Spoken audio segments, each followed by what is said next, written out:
প্রিয় ভাই, সব মানুষের হায়াত মওতের কোনো স্থিরতা নাই। আপনারা আমাকে ভালোবাসেন, এর জন্য আমি কৃতজ্ঞ। আমি আপনাদের কাছে দোয়া চাই, যেদিন আপনাদের কানে যেদিন খবর আসবে সাইদি নাই, একদিন ইতিহাস থেকে আমিও হারায় যাব। কিয়ামতের দিন আল্লাহ যেন আমাকে মাফ করে দেন। আমি কিচ্ছু চাই না আল্লাহর কাছে।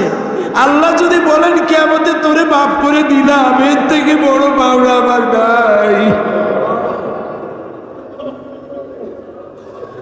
হায় আল্লাহ, এদেশে ইসলামের জন্য কারা রক্ত দেয়? আল্লাহ, এ জমিনে ইসলামের জন্য কারা মার খায়? এ জমিনে ইসলামের জন্য রাস্তায় রাস্তায় জীবন দেয় কারা? তুমি কি চেনো না?